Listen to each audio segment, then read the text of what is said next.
People of class, welcome to today's review of part of the new shipment that I got. So this one was actually quite a steal. So for two reasons, mainly because I got the Dooku that I was telling you guys about with the electric fingers that was a set exclusive. So I did get the basic one when I got him, but I'm super happy that I got this one, especially with the cloak. And I got this guy in total for I think $35 including shipping, and then that's not even the greatest deal that I got. So this magnaguard, as I was showing you guys before and have seen around, depending on the quality of the figure, the accessories, and the version of him, the price can increase or decrease. So let's just go on the low ball. This dude is 65 bucks. The ship is sometimes 30 or whatever. Magnaguard, let's just say 5 to 10 because he's missing his staff and his rocket launcher. Of course, none of the bots, and it has been used. So the total price for these three with the magnaguard staff, this one's, was $102. So did I overpay for it? No, I would say I more paid for that guy, but also got ship and another magnaguard with it. So I do have to say it was pretty worth it. The only thing is,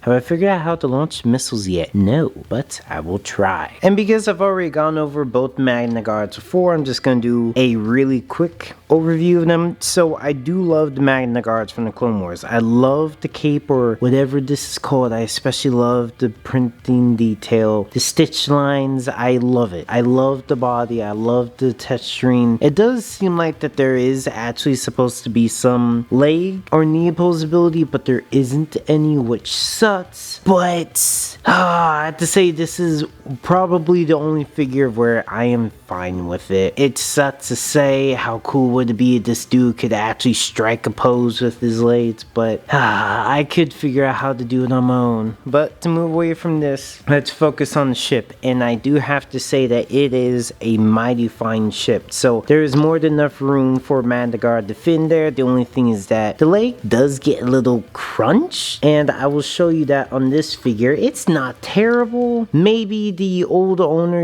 kind of messed it up, but as you can see in comparison, they definitely jammed it in there, but it still does work. The magnaguard has no problems, still has a beautiful paint details, still just, I guess, my favorite figure in all of the lines. Of course, we can get the clones, then get to that specificness, but just the sheer amount of detail and the looks, I have to say the magnaguard's nailing. I just noticed a little scuff on there, but whatever, it's just a dab of paint that fits it. Anyways, again, moving on from the magnaguards, getting into the ship, I do have to say that the ship is very, very nice. And there is a little bit of play. There is scuff damage, like right there. A couple of little dents and stuff. But again, this is secondhand, so I'm just like, you know what?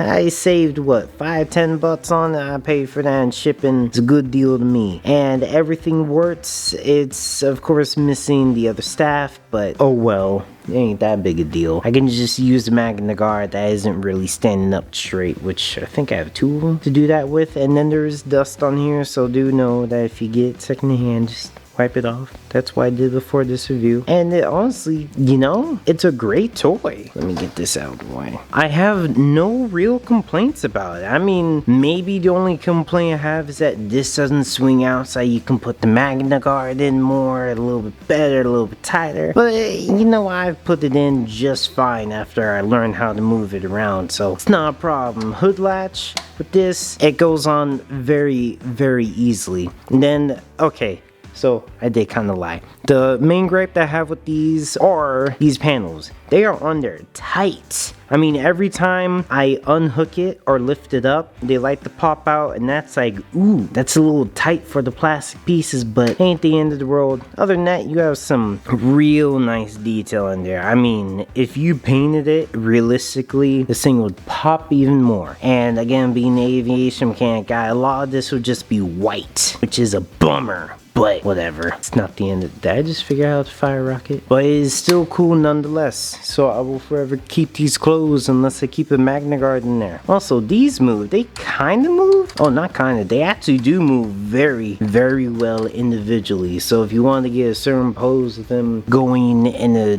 different direction, man, you can. I gotta say, this is Oh my gosh, dude. I love this line of toys. This is the beauty of having adult money, is not just to spend on stupid stuff, but like the engineering of back then is just outstanding.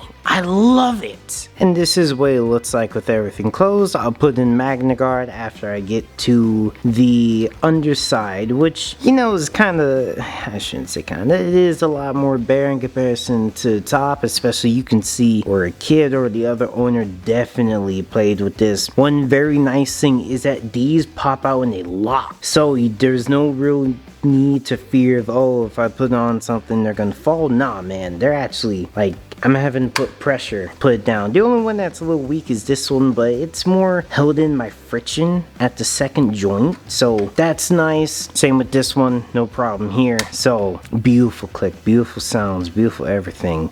I'm trying to figure out how to fire these dang rockets. I still haven't found it. But other than that, let me show you what it looks like with a magnaguard inside. So I put the white one in there just because I kind of like how it popped out more and you can see it more, but I definitely do have to say that that is cool. That is really nice. It's hidden just enough to where it's not like, ooh, you can't see it, but you can see it just enough to, you know, it kind of looks a little realistic. And before I get into the Count Dooku figure, I want to get into the original one I reviewed and the speeder bike. So the speeder bike is, you know, kind of meh, but it's cool. Again, it's from the first movie, not even season, dude. That's incredible to think. And the way that it's secured is by this little belt. All you do is pop it out a little bit. You put Dooku in the seat, get him comfortable. This was the most comfortable pose I can get him in. I just used the foot pads as pedals because also those pads are way too big for the feet. I really do not recommend putting them in there. But other than that, other than a little true choice that he became, this is pretty nice. It is standard. It's not amazing by